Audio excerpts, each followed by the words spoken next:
Shavuot Tov, Mazal Tov, mes chers amis, on commence une semaine et on commence aussi l'avant-dernier chapitre de Mishlei. Un chapitre, comme vous allez certainement vous en rendre compte, très très particulier puisqu'il change complètement de forme, de présentation et énormément d'interprétation. Donc un chapitre pas facile, mais d'une richesse extraordinaire. Pourquoi? Parce que lorsqu'on va lire les commentaires, donc ce chapitre et le suivant, le 31, sont considérés comme la conclusion, la khatima, donc la conclusion de tout le livre de Mishlei. Donc évidemment qu'ils ont un poids, ils ont une importance particulière, et c'est comme ça qu'il est dit khatima le sefer ba'im divrei mashal vechida mishlosha chachmei kedem. Donc on va inclure des paroles de sages, des sages d'Orient. Les sages d'Orient, on va voir par la suite, qui sont-ils? Un, c'est Agur bin Yaké, c'est le premier nom. Aluka, c'est un autre sage, un autre penseur. Et le troisième, c'est les Moël. Et enfin, on terminera avec le chant d'éloge à la femme, qui est considéré donc la conclusion de tout le livre, Eshetraïl, ce fameux texte que l'on lit le vendredi soir. Donc, ça, ce sera pour la fin. Et on commence par le début donc de ce chapitre, de 30e chapitre, et on nous présente donc les paroles de Agur bin Yaké.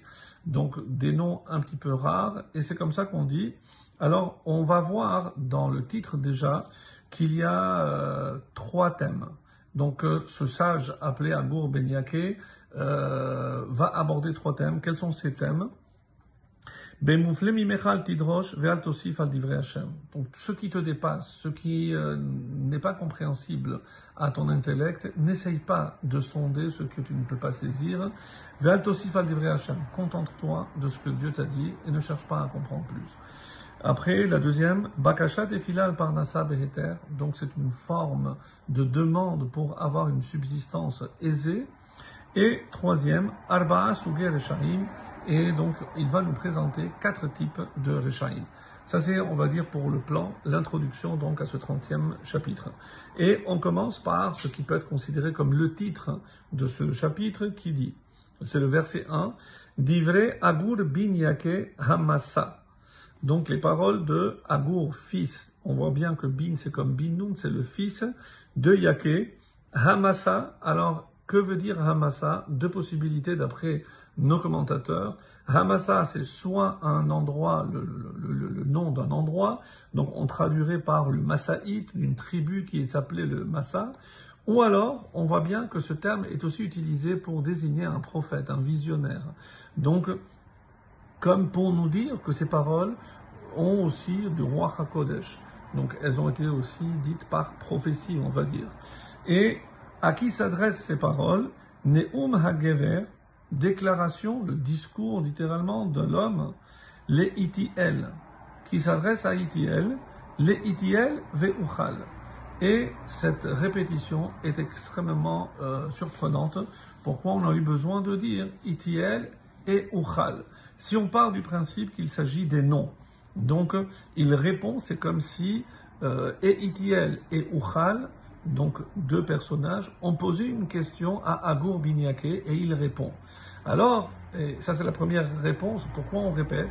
Parce que Itiel est un personnage très important. Donc comme Itiel a posé la question, donc il répond à Itiel.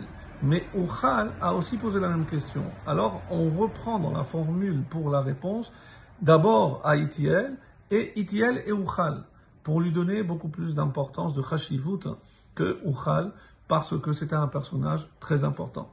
Ça, c'est la première façon d'expliquer ce verset extrêmement énigmatique. Alors, qui sont finalement ces sages? Et il est rapporté dans le livre des rois 1, au chapitre 5, le verset 10, Vaterev Chochmat Shlomo, et la sagesse de Shlomo a été plus grande, mais Chochmat Kol Bene Kedem, que celle de tous les habitants de Kedem, de l'Orient, ou Mikol Chochmat Mitzrayim, et toute la sagesse de l'Égypte. Donc d'après cela, donc ces sages sont des sages d'Orient, qui avaient évidemment une sagesse certaine, mais pour inclure et ne pas les laisser de côté, on a apparemment choisi les meilleurs enseignements de ces sages et Shlomo HaMelech les a inclus. Ça, c'est une version possible d'après cette explication. Il y a une autre explication que en disant que l'explication que je viens de donner, c'est du gain de vina. On dit non, que tout ceci, ce sont des kinouim, des surnoms qui désignent Shlomo HaMelech. On ne parle que de Shlomo HaMelech. Alors, et comment on comprend la fin Itiel ve'uchal?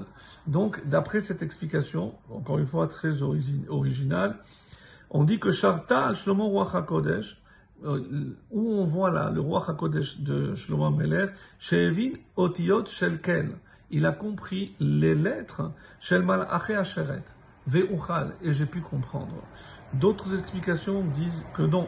C'est que Shlomo HaMelech, il est dit qu'un roi ne doit pas avoir ni beaucoup de chevaux, ni beaucoup de femmes. Et comment il avait dit, moi je vais faire Ve'uchal, et je pourrai surmonter ces épreuves. Donc, il pensait que Dieu est avec moi, Dieu est avec moi, Ve'uchal, que je pourrai, mais on connaît la fin, finalement, il n'a pas réussi dans cette épreuve. La suite, à demain.